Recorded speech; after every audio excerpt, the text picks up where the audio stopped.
Hello नमस्कार, आप सभी का स्वागत है आपके अपने पसंदीदा यूट्यूब चैनल अपना स्कूल बाय गौरव पांडे में। और अभी तक हम लोगों ने पिछले वीडियो में नागरिकता और भारत के विषय में बात कर ली थी, जिसमें हम लोगों ने संविधान के 22 भागों में से पहला और दूसरा भाग की चर्चा किया था। और अब हम चर्चा करने वाले हैं इस वीडियो में भाग 3 मौलिक अधिकार की।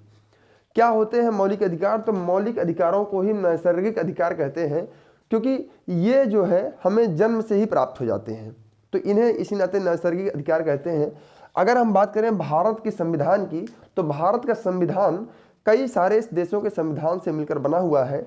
वह अमेरिका, ब्रिटेन, भारत शासन अधिनियम 1935 ऐसे तमाम सारी चीज़ों का एक मिश्रित संविधान है, जहाँ पर बहुत सारे कॉन्सेप्ट अलग अलग देशों से लिए गए हैं।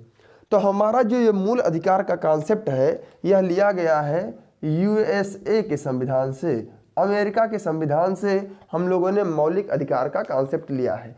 जैसा कि कल हम लोगों ने पिछले वीडियो में देखा था कि भारत में नागरिकता जो मिलती है, वो किसी व्यक्ति को अगर भारत में जन्म ले लेता है तो उसे स्वतः नागरिकता भारत की मिल जाती है।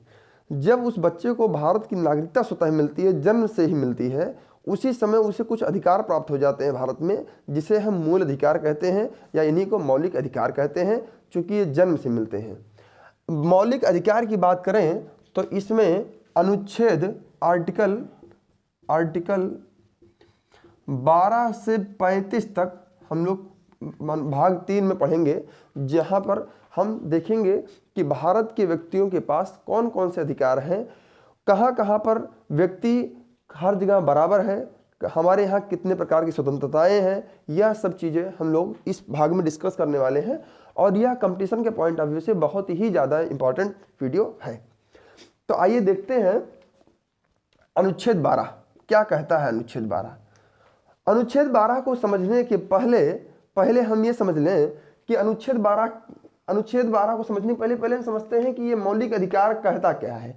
मौलिक अधिकार कहता है कि किसी भी व्यक्ति के जन्म से जो अधिकार देश में प्राप्त होते हैं, देश के द्वारा प्राप्त होते हैं, उन्हें हम क्या कहते हैं? मौलिक अधिकार कहते हैं।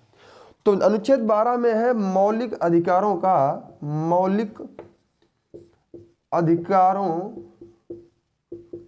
की परिभाषा। मौलिक अधिकारों की परिभाषा किसमें वर्णित है? अनुच्छेद 12 में वर्णित है। मौलिक अधिकारों की परिभाषा का मतलब यह है कि अनुच्छेद 12 कहता है कि किसी भी व्यक्ति के जन्म से ही व्यक्ति को कुछ अधिकार प्राप्त होते हैं, जिन्हें मौलिक अधिकार कहते हैं, और यही राष्ट्र के द्वारा प्रत्येक नागरिक को यह हक होता है कि उसे हर व्यक्ति का अपना मौलिक अधिकार प्राप्त है। यह अनुच्छेद 12 है। अनुच्छेद 12 में मौलिक अधिकार की क्या है? परिभाषा है। अनुच्छेद 13 क्या है? अनुच्छेद 13 है मौलिक अधिकारों का अल्पीकरण। मौलिक अधिकारों का अल्पीकरण, इसका मतलब क्या है सर? मौलिक अधिकारों का अल्पीकरण का मतलब क्या है कि अगर आपके मौलिक अधिकार के नाते, आपके किसी अधिकार के नाते, आपके किसी कृत्य से किसी व्यक्ति के मौलिक अधिकार पर ठेस पहुंच रही है, या अगर किसी व्यक्ति आपका मौलिक अधिकार जो है, आप उसका गलत फायदा उठा रहे हैं, आप कुछ ऐसा काम कर रहे हैं जिससे अगले का मौलिक अधिकार, दूसरे का मौलिक अधिकार जो है वह क्षति पहुंच रही है उसे, तो उस कंडीशन में आपके मौलिक अधिकार क्या कर दिए जाएंगे? सीमित कर दिए जाएंगे। आपके मौलिक अधिकार सीमित कर दिए जाएंगे, रोक दिए जाएंगे, आप उसे अल्पित कर दिया जाएगा। इसी को मौलिक अधिकारों का अल्पीकरण कहते हैं, जिनको हम लोग अनुच्छेद 13 में भारत के संविधान में वर्णित है। अब देखिए, ये तो रहा अनुच्छेद 12-13। इसके बाद अनुच्छेद 14 से 18,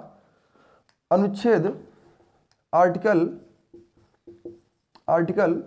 14 से 18 में हम लोग समता का अधिकार पढ़ते हैं। समता या समानता का अधिकार।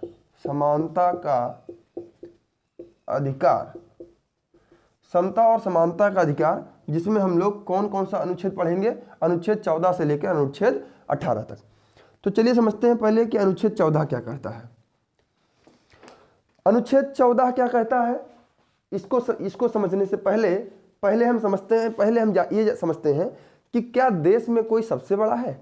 यह देश में कोई सबसे छोटा है? जी नहीं। असल में देश में ना तो कोई सबसे छोटा है ना तो कोई सबसे बड़ा है। हर व्यक्ति किसी न किसी दायरे में है। कभी वह व्यक्ति बड़ा है तो कभी अगला व्यक्ति बड़ा है। प्रधानमंत्री बड़ा है लेकिन राष्ट्रपति से नहीं, राष्ट्रपति बड़ा है लेकिन मंत्रिमंडल की से नहीं, और संसद बड़ी है तो संसद भी बड़ी है जनता से नहीं। कहने का मतलब क्या है कि हर व्यक्ति किसी न किसी एक दायरे में जुड़ा हुआ है, कहीं पर वो बड़ा है तो कहीं पर ये बड़े हैं। इसी तरीके से 14 क्या है?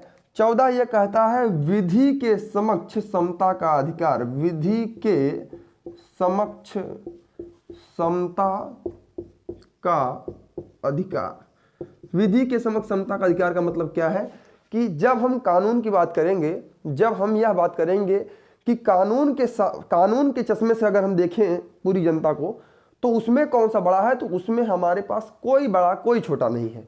कानून की नज़र में प्रधानमंत्री की भी वही औकात है, प्रधानमंत्री भी उतना ही बड़ा है, नरेंद्र मोदी भी उतने ही बड़े हैं, योगी आदित्यनाथ जी भी उतने बड़े हैं, राजनाथ सिंह जी भी उतने बड़े हैं, गौरव पांडे भी उतने बड़े हैं, और आप लोग भी उतने ही बड़े हैं कानून के नज़र में।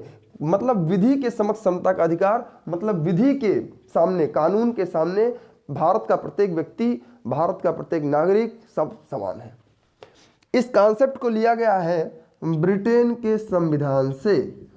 ब्रिटेन के संविधान से हम लोगों ने विधि के समक्ष समता का अधिकार लिया है।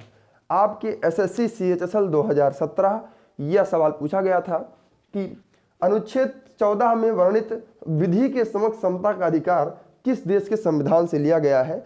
तो अनुच्छेद 14 में वर्णित विधि के समक्ष समता का अधिकार ब्रिटेन के संविधान से लिया गया है। आजकल कंपटीशन का जमाना है, कंपटीशन टफ होता जा रहा है, तो सवाल के लेवल्स भी क्या होते जा रहे हैं, लगातार टफ होते जा रहे हैं।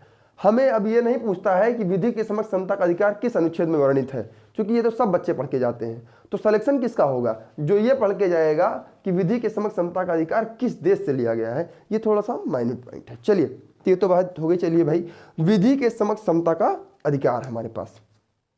आइए अनुच्छेद 15 की बात करते हैं कि अनुच्छेद 15 क्या है।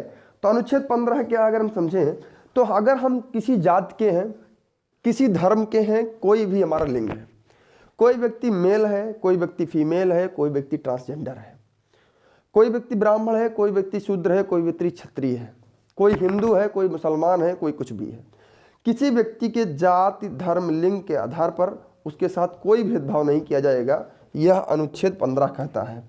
जाति धर्म लिंग के आधार पर भेदभाव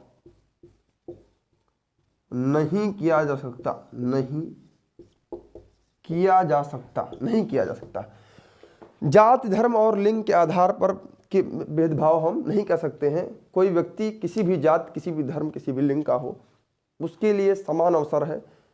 हम इस वजह से कि जाति धर्म, उसका जात कुछ अलग है, उसका धर्म कुछ है, कुछ लिंग उसका है, इस नाते हम किसी भी चीज़ का भेदभाव करें, ऐसा भारतीय संविधान हमारा रोकता है। आइए अनुच्छेद 16 की बात करते हैं। अनुच्छेद 16 क्या कहता है? तो अनुच्छेद 16 यह कहता है कि जब भारत में कोई व्यक्ति, अगर सरकारी वैकेंसी निकलती है, चाहे वो उत्तर प्रदेश पुलिस कांस्टेबल की निकले, चाहे वो प्राइमरी शिक्षक की निकले, चाहे किसी भी चीज़ की निकले, अगर किसी सरकारी नौकरी में, चाहे व्यक्ति किसी भी बैकग्राउंड से हो, सरकारी नौकरी में उसको समान अवसर दिया जाएगा। मतलब भारत में सरकारी नौकरियों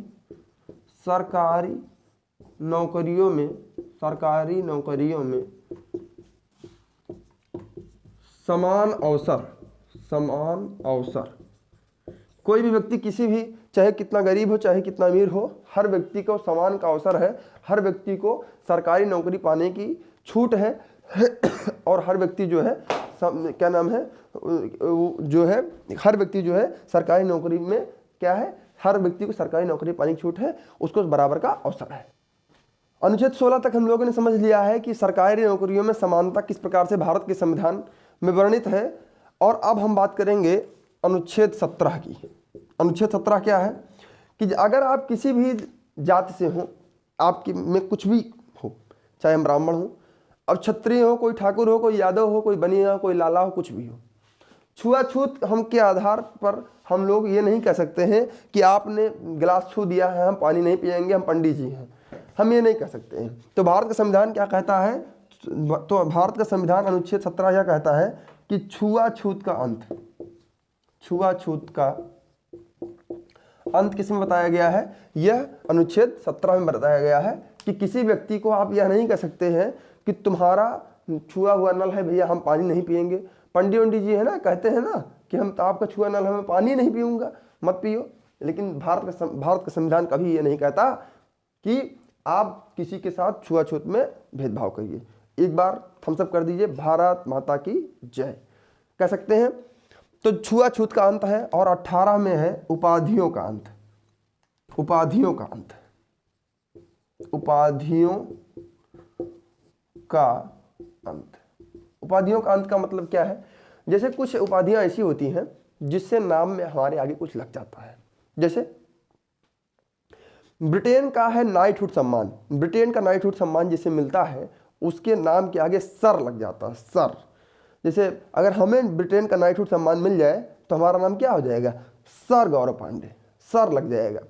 तो अगर हमें किसी व्यक्ति को, भारत के किसी व्यक्ति को कोई विदेशी उपाधि लेनी है तो उसके लिए राष्ट्रपति से पूछना पड़ेगा, राष्ट्रपति से सूचित करना पड़ेगा, राष्ट्रपति से अनुमति लेनी पड़ेगी, तभी आप विदेशी नागरिकता, विदेशी उपाधि कोई भी ग्रहण कर सकते हैं। लेकिन भारत के राष्ट्रपति को आपको सूचित करना पड़ेगा। भारत के राष्ट्रपति को आपको क्या करना पड़ेगा? अनुच्छेद 18 तक देखने के बाद अब हम लोग आगे बढ़ते हैं और हम समझते हैं अगला स्वतंत्रता का अधिकार। स्वतंत्रता का अधिकार, स्वतंत्रता का अधिकार आर्टिकल 19 से 22 तक दिया हुआ है। 19 से 22 तक हमें स्वतंत्रता का अधिकार दिया हुआ है और जिसमें अनुच्छेद 19 सबसे इंपॉर्टेंट है। अनुच्छेद 19 क्या कहता है?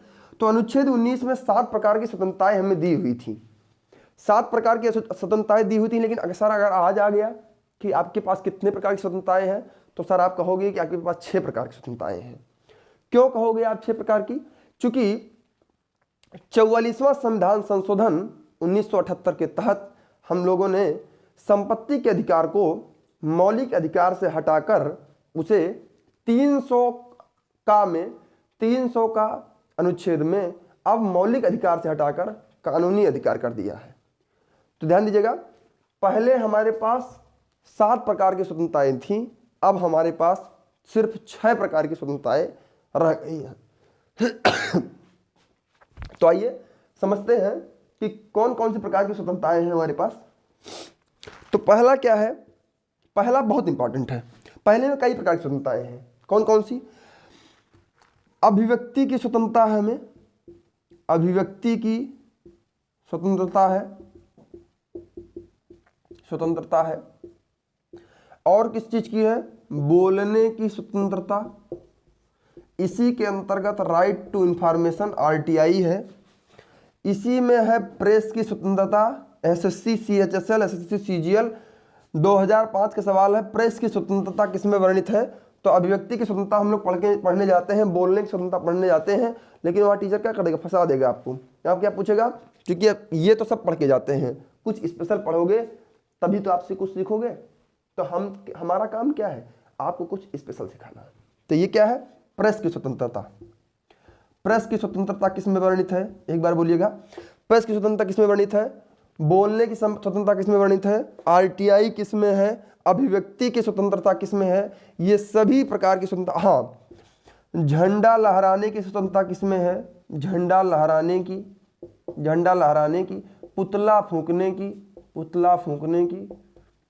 पुतला फूंकना है किसी का, तो इसकी स्वतंत्रता हमें कैसे दी गई है? मोदी जी पुतला फूंकते हैं ना लोग, तो एक पुतला फूंकने की स्वतंत्रता हमें किससे दी गई है?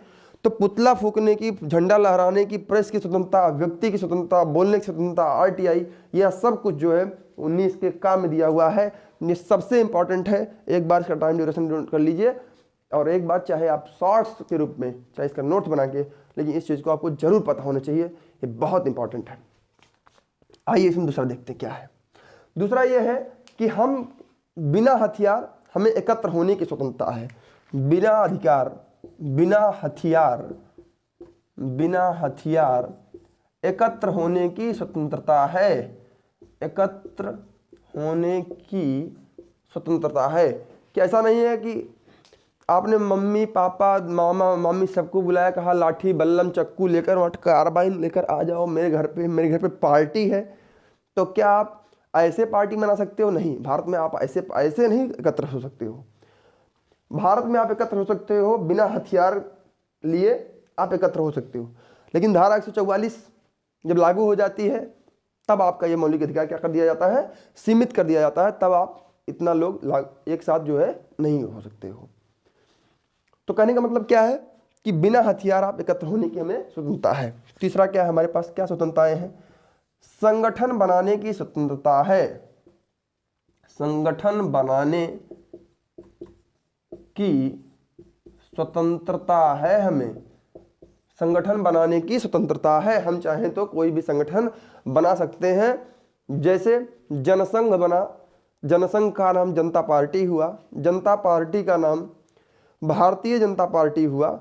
इसी प्रकार से हम किसी भी संगठन को संस्थापक बनकर राष्ट्रीय अध्यक्ष बन सकते हैं। तो यह कहाँ पे वर्णित है? 19 के तीसरे में। चौथे में क्या है? चौथे में है बिना रोक टोक कहीं पर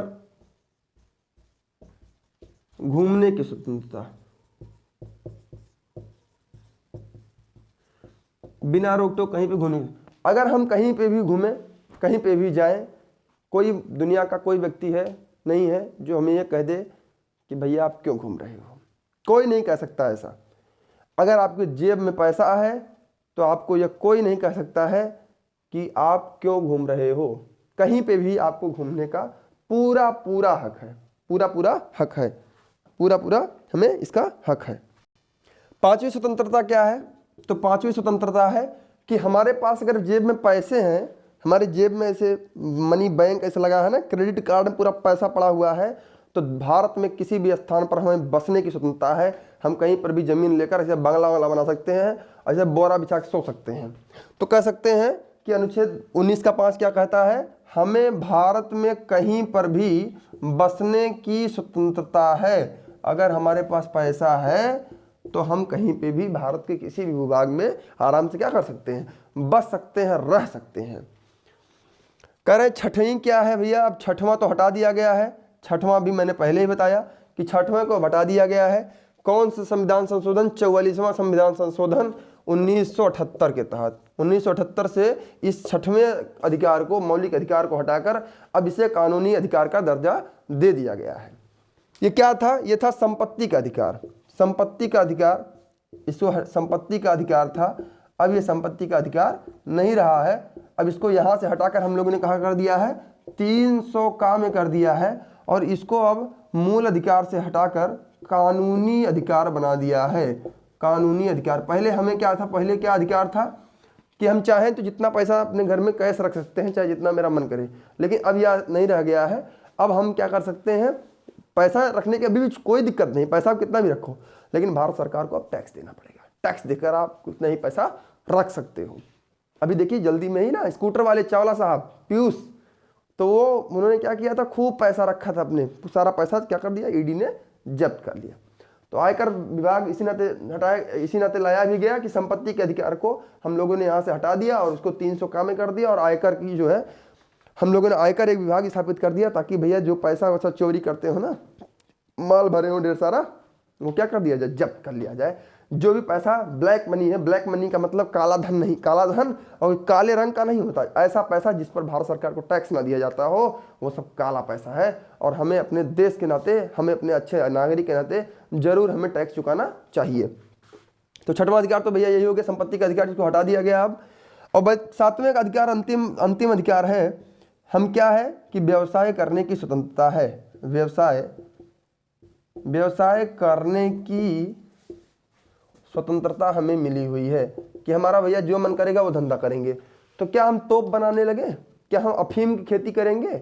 क्या हम गांजा बेचेंगे, ड्रग्स बेचेंगे? कह रहे हैं ये भी तो व्यवसाय है। नहीं, आप वह व्यवसाय नहीं कर सकते हैं जिससे भारत के किसी भी नागरिक को भारत की अखंडता, संप्रभुता, गोपनीयता को खतरा हो ऐसा व्यापार आप नहीं कर सकते हैं। बाकी आपको कोई भी व्यापार करने की स्वतंत्रता है, चाहे तो आप कार की दुकान खोल लीजिए, चाहे फ्रिज बनाइए, चाहे टीवी बनाइए, और चाहे आराम से रजाई में पड़े रहिए ठंडी में। तो ये तो था अनुच्छेद 19। अनुच्छेद 19 में हम लोगों ने 7 प्रकार की जिसमें बात किया, अब तो 6 ही रह गई हैं। और अब हम बात करते हैं अनुच्छेद 20 की। अनुच्छेद 20 क्या कहता है? तो अनुच्छेद 20 है अपराधी के प्रति संरक्षण, अपराधी के लिए संरक्षण। भैया भारत इतना अच्छा देश है, भारत इतना दयावान देश है, भारत इतना काइंड देश है कि यह जो है उन व्यक्तियों के लिए भी सोचता है जिसने अपराध किया हो, जिसने किसी को मारा हो, पीटा हो, कुछ भी किया हो, उनके लिए भी। क्योंकि भारत सरकार का यह मानना है कि कोई व्यक्ति अपराध कर देता है तो वो कभी कभी ऐसा होता है कि उसका एनवायरनमेंट ऐसा होता है, कभी कभी उसकी भावनाएं ऐसी होती, इमोशंस काम नहीं करते हैं, इस नाते वो कर देता है। इस नाते भारत सरकार में अपराधियों के लिए भी संरक्षण दिया हुआ है। क्या संरक्षण भैया? तो भारत में अपराधियों के लिए 3 प्रकार का संरक्षण। क्या क्या? कि भैया पहला है कि एक गलती की एक सजा मिलेगी, एक गलती की एक सजा मिलेगी। मतलब अगर आपने एक बार किसी की जेब काटा तो उसकी सजा क्या हो जाए? केवल एक ही बार सजा आपको मिलेगी। ऐसा नहीं है कि जितनी जगह पेश किया जाएगा उतनी बार आपको स्वतः सजा काटनी पड़ेगी।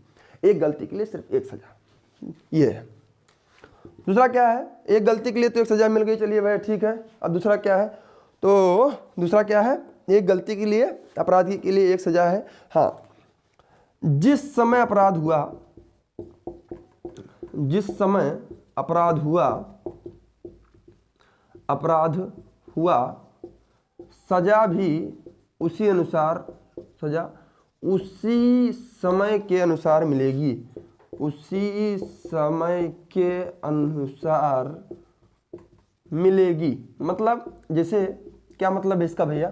कि जैसे मैंने आज आपकी जेब काटी, आज CRPC में लिखा है कि जेब काटने की सजा 1 साल है। 10 साल बाद मेरा मुकदमा ट्रायल में फाइनल हुआ तो वहां पर अगर जज सुनाएगा फैसला, तब तक मान लिया जेब काटने की सजा फांसी हो गई थी, तो क्या मुझे फांसी दे दी जाएगी? नहीं भैया जी, मुझे फांसी नहीं दी जाएगी, क्योंकि जब मैंने अपराध किया तो मुझे उस समय सजा क्या थी? सिर्फ 1 साल। तो मुझे 10 साल बाद भी कितनी सजा दी जाएगी? सिर्फ 1 साल। लेकिन उस समय 10 साल बाद उस समय का कोई जेब काटेगा तो उसको एक फांसी की सजा होगी, क्योंकि उस समय तक फांसी आ गई थी। लेकिन जब अपराध हुआ उस समय तक जो भी सजा थी, अपराधी को वही सजा दी जाएगी। ये था अनुच्छेद 20। और इसमें तीसरी प्रकार क्या है? कि कैदी को संरक्षण भी है भैया। इसमें कैदी को संरक्षण का मतलब क्या है? कि जब कैदी को बंद कर देते हैं ना जेल में, तो ऐसा नहीं खाने बिना मार डालें, भूखे मर जाएगा, वो भी इंसान है। और भारत सरकार ये कहती है कि कैदी को भी संरक्षण भारत सरकार देती है, और संविधान कहता है कि कैदी भी व्यक्ति है, उसको भी भोजन, पानी, दवा, ये सब की सुविधा जो है उसको जेल में भी दी जाती है। अनुच्छेद 20 के बाद अनुच्छेद 21 का नंबर आता है। अनुच्छेद 21 क्या कहता है? अनुच्छेद 21 में हमारे पास 2 चीजें हैं। एक है प्राण एवं दैहिक स्वतंत्रता, प्राण एवं दैहिक दैहिक स्वतंत्रता, प्राण एवं दैहिक स्वतंत्रता और गोपनीयता, निजता का अधिकार है हमें। गोपनीयता या निजता का अधिकार, निजता का अधिकार। क्या मतलब है भैया इसका? कि कोई भी व्यक्ति किसी व्यक्ति की गोपनीयता को लीक नहीं कर सकता है। हमारी कोई गोपनीय चीज है उसको आप लीक नहीं कर सकते हो। यह भारत में हर व्यक्ति को अपनी अपनी सिक्रेसी रखने का हक है। किम जोंग उन के यहाँ सिक्रेसी रखने का हक है? नहीं, वो तो मार के पटरा कर देगा। लेकिन हमें भारत में क्या है कि गोपनीयता रखने का हक है, प्राण एवं दैहिक स्वतंत्रता है। और इसी में जो भारत सरकार, जो पुलिस जो होती है ना, अगर हम हेलमेट नहीं पहन के चलते हैं तो क्या कर देती है? चालान कर देती है। कोई गाड़ी बहुत धुआं दे रही हो, उसे चालान कर देती है। तो कहने का मतलब उससे क्या होता है? आदमी को प्राण एवं दैहिक स्वतंत्रता, व्यक्ति को जीने का हक है, इसी में स्वतंत्रता है। लेकिन भारत में मरने की स्वतंत्रता नहीं है, ध्यान दीजिएगा। भारत में जीने की स्वतंत्रता है, लेकिन भारत में मरने की स्वतंत्रता नहीं है। ये एग्जाम में कई बार पूछा जाता है। तो प्राण एवं दैहिक स्वतंत्रता, जीने का अधिकार है हमको, 21 में कहा गया है। अगर कोई व्यक्ति लिखित रूप में कह रहा है कि मैं मरने जा रहा हूं तो उस पर क्या होगा, मुकदमा दर्ज हो जाएगा, क्योंकि भारत में मरने का हक किसी को नहीं दिया गया है। भारत में सिर्फ जीने का हक है, मरने का हक भारत में किसी भी अनुच्छेद में वर्णित नहीं है। ये यूपीएसआई के ऑपरेटर के एग्जाम में एक बार सवाल पूछा गया था कि भारत में मरने के लिए, भारत में प्राण छोड़ने के लिए कौन से अनुच्छेद में है, तो यह किसी भी अनुच्छेद में वर्णित नहीं है। तो ये तो हो गया भाई। अब 21 का एक पार्ट आ गया, 21 का पहला। 21 के पहले में क्या है, तो ये 21 का पहला जो है ये जोड़ा गया बाद में, पहले नहीं था ये। 21 प्राण देश स्वतंत्रता गोपनीयता या निष्ठा का अधिकारी था। 21 का एक बाद में जोड़ा गया। ये कब जोड़ा गया, तो ये 86वां संविधान संशोधन 2002 के तहत जोड़ा गया।